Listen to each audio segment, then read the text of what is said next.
conceptually, I've wanted to do this kind of show pretty much since the start of my writing career, and I pitched a version of it back in like 2008 that went nowhere. So, and luckily for me, I ended up with the Vampire Diaries about a minute later. So that launched this whole world.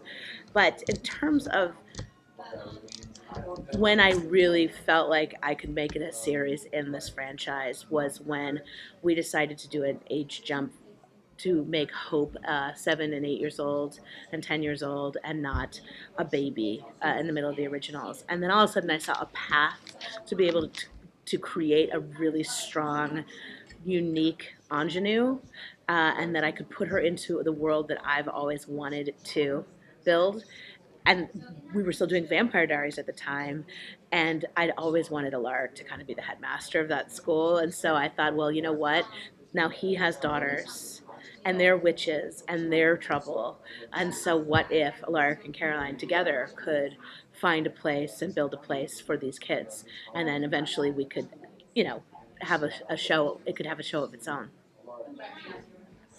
What is the most exciting thing about go from vampires to, like, in some ways you have like three different shows, Yeah. but at the same time it's all from the same universe.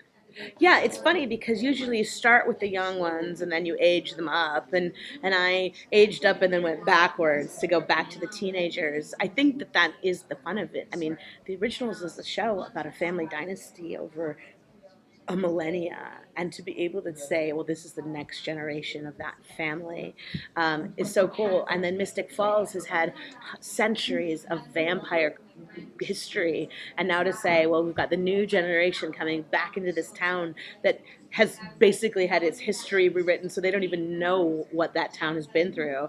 It's so fun. I'm really enjoying it. So is some of that vampire history going to come back into Legacies? Like if you watch the Vampire Diaries, you're going to see all these like Easter eggs. There's definitely going to be a lot of Easter eggs in Mystic Falls specifically. Little hints and references to the past characters, past mythology, and that kind of thing. We're having a lot of fun with it. So it's like if you haven't watched the show, you wouldn't even notice what you're doing. But if you have, you can kind of get a little bit of a wink and a nod out of it. Will Klaus have any role in this Legacy's world? You know, Klaus will have the role that he's meant to have with his daughter. You know, like he obviously isn't with her because she's at a boarding school. So we'll have to see what kind of parenting that means when we get there. And we've only seen Hope through the scope of being with her family, being supported by her family. Like, how will her support system change when she's out of school? Because this is going to be more high school, more focused on her. How is it going to change? Hope, in spite of having had like a super chaotic, crazy, damaged, dysfunctional family, was also deeply loved. And I think that one of the transitions of being a student at this school was that she's made this decision to self-isolate, probably because she has a lot going for her in her home environment, but has also been through a lot of pain. So she kind of goes out of her way to piss people off, which is awesome.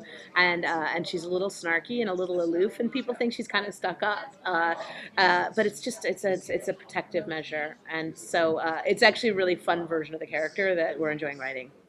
Is it gonna delve much into just her being a young woman and not just her powers? It really, the show lives in both worlds so well. It is about kids with supernatural powers who are different than other people and who are just trying to get through the day without like imploding. But with that comes all the great roots of romance and best friends and school and like the fights you have with your frenemies and trying to deal and navigate the relationships with your parents and with the local kids who of course like go out of their way to torment and provoke our kids into some kind of of conflict. So there is a day-to-day coming of age spine to the show that I'm really enjoying.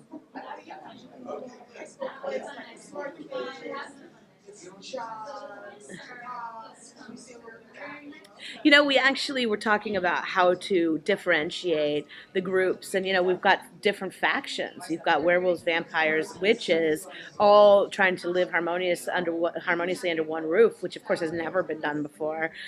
So we're sort of having fun with that. The vampires are like the cool kids, and the werewolves are sort of like the sportos, and the witches are the mean girls, and it's been hilarious, like bringing them to life like that.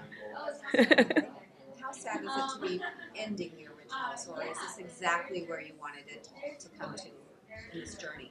I really wanted to be able to give the originals a true ending. I didn't want it to be ambiguous. The show started with Elijah determined to find redemption for Klaus, and after living 1,000 years of codependence, really getting his brother to understand that he is loved, and I really feel like the series delivers on that wholeheartedly, and being able to see how this family goes on to whatever conclusion each character is going to get, happiness, peace, resolution, or redemption, was our goal, and I think we did that well. People might not like it, but I think we did it well. In the original Vampire Diaries, we've always been emotionally devastated. Like it's fun, it's campy sometimes, but yes, there are emotionally devastating moments. Is it gonna be the same thing for Legacies? Are we gonna be like hurt the feelings? The feelings are going to be real. The feelings are real. You know, I just write like that. Like, I like to cry and laugh and love all in the, you know, in the body of a single episode. I do think that one shift, and I, you know, this might turn out to be completely wrong because we're just starting to write. We've got about 5 episodes written. Is in the beginning of Vampire Diaries, Kevin felt very strongly that no one could be safe, that like anybody could die at any point, and characters were often created in order to be killed, and I feel like that was a really bold and exciting and thrilling and novel way to do television storytelling back then that everybody has sort of adopted over the years, and so it's like no character anywhere is safe anymore. So I'm going to have fun with trying to figure out how to keep my characters alive for a little while. There's no conflict in happiness, though, so you got to find ways to shake it up. If you could define the tone, basically, of Legacies, what would you say it is? You know, I think it's heightened honesty. It's real world with sort of uh, real world with a splash of color. You know, it's a little bit funnier, a little bit snarkier, a little bit more youthful, a little bit more energized, but still that kind of voice that we lived in for so long, just with like some more attitude. Yeah, Sounds like fun. yeah, it is. I mean, honestly, like, and it's funny talking about it because we literally only have like I'm rewriting 4 right now, so we're finding it as we go as well, and finding what works. We'll start to really understand with the actors what they're good at, what they're not good at. We'll start to adopt characteristics of them, you know, into their voice. So it's an ever evolving, fluid process, but it's been a lot of fun to write because we're not holding back from the jokes. Vampire Diaries, we really held back from the jokes. Damon got the jokes, you know, and everyone else had to play it pretty straight. And so this is more, everyone's got a little bit of that extra sass in their step, which I really like. Yeah. Last question, please. I was going to ask, this is a coming-of-age story, young woman.